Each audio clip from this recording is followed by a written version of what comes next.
Ce n'est pas par une simple note qu'on va nous rayer de la carte. Ce matin dama doon seetaan El Malick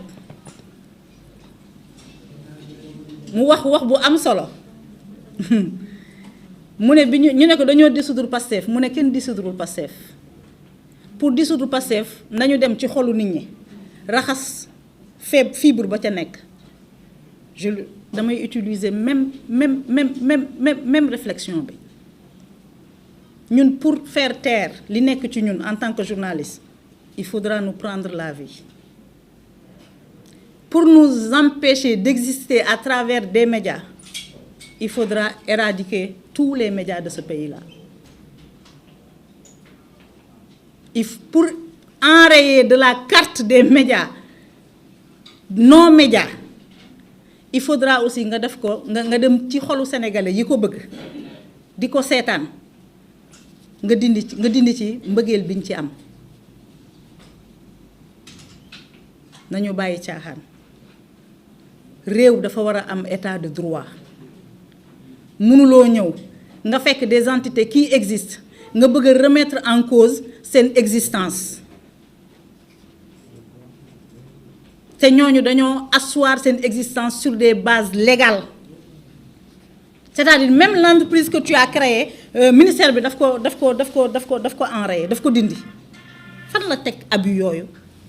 Ce ministre-là, depuis qu'il est là, acte yi muy posé yëpp il est dans ci wàllu boddi konte nga ñëw tu promeus nu mu tudd benn ay entité média bu ñu waxee nga ne convention des jeunes reporters ñu ngi leen di jaajëfal dugg na fii génn na fii tu ignores le patronat di promouvoir ñeneen. te ay ñu ne mu ne ma ce matin bi muy def loolu def ci ànd ak ñoom CORED ak ñooñu nañu jël seen responsabilité Mamadou Thior laay waxal na jël ay responsabilités am te mu xam ne Daouda Mine il a la commission nationale de la carte de presse mais ñoom ñoom ñi CORED nekk ci entité boobu nañu jël seen responsabilité boobaak léegi Sénégal mu ngi nekk ci crise politique ba muy nekk ci crise politique gis nañu seen taxawaay dañ doon tànn les combats ils s'en sont pris à des professionnels et pourtant tous les jours des gens qui n'ont pas le droit d'exercer ce métier-là ñu ngi nekk ci dans des tribunes di wax lu leen neex di def lu leen neex di attaquer ay gor di saaga ay nit kenn régulé wu leen correct waxu ci des médias certains médias bu ñu amee jafe-jafe des médias yoo xam ne correct mësul taxaw def leen la leçon par rapport à leur éthique et à leur déontologie correct day noppi et je prie Mamadou Thior mu bañ a nekk complice de ce meurtre qu'on est en train de commettre parce que taxawaayam parfois moi ça ne me rassure pas nan nga mën a nekkee dans une commission ñu jël cette décision unique là dans une commission yow nga nangu ko le ministre daf leen engagé nañu jël seen responsabilité correct c'est un tribunal des pairs mënul remplacer le patronat mënul remplacer le SYNPICS lu ministère bi di daf ko ci yóbbaale xëy na ministre bi dafa jàpp ne ñoom ñoo ànd et que ñoom ñoo bokk gis-gis des non-pratiquants mënuñu ñëw décider pour des gens qui pratiquent et qui connaissent leur métier. La non-conformité, c'est par rapport à quoi? Par rapport au code de la presse. Nañu génneel les dispositions du code de la presse yi nga xam ne dafa éliminer ces médias-là. Moi, j'aimerais bien que ñoom ñu communiquer sur ça. Au même moment où ils ont sorti la liste, mënoon nañu génne la liste des autres médias pour non-conformité et puis ñu joxe les raisons. Mais man, à mon âme et conscience, lenn rek laa jàpp mooy ne y a un agenda qu'on est en train de dérouler mais c'est peine perdue. dafa am agenda bu ñu nekk di dérouler agenda boobu ba ca cëppaandaw la ils vont choisir les médias qui vont exister, qui vont parler. Ils vont choisir les journalistes qui vont exercer, qui vont parler. Toutes les voix discordantes, ils vont les faire taire. waaye nag sa ñàkk xam Sénégal ku fiy jéem dictature de la pensée da nga desee xam l'histoire de ce pays-là. Sénégal ku fiy jéem restriction de liberté da nga desee xam l'histoire de ce pays-là et de ses citoyens. Sénégal ku fiy jéem injustice da nga xamul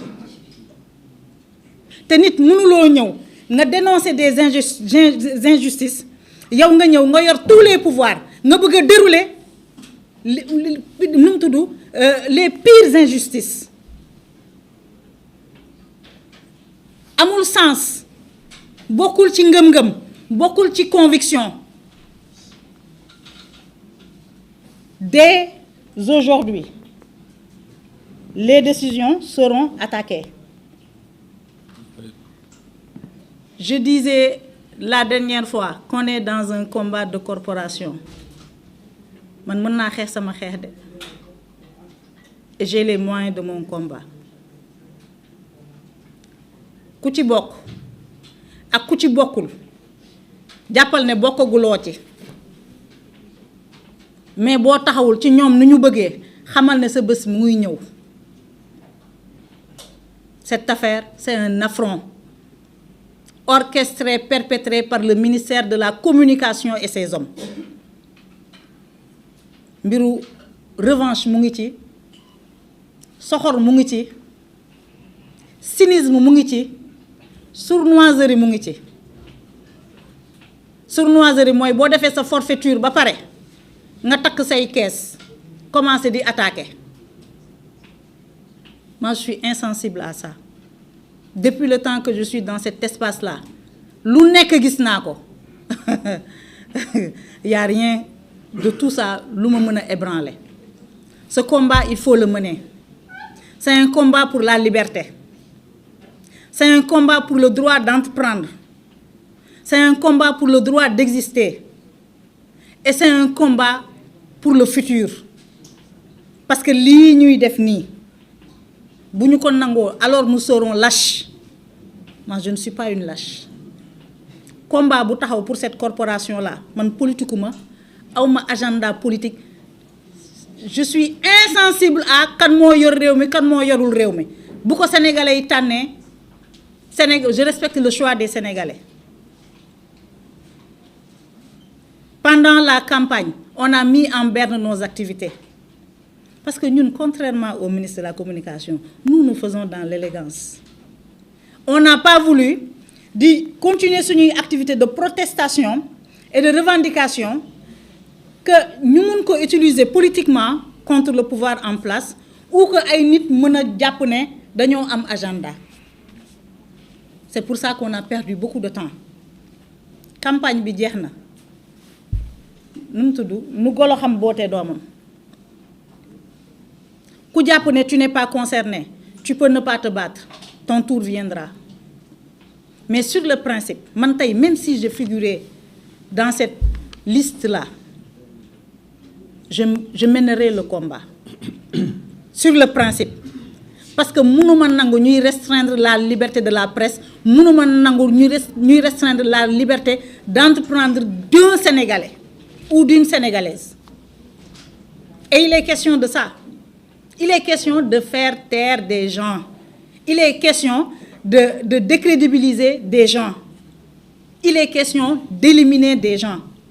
C'est un processus qui a commencé.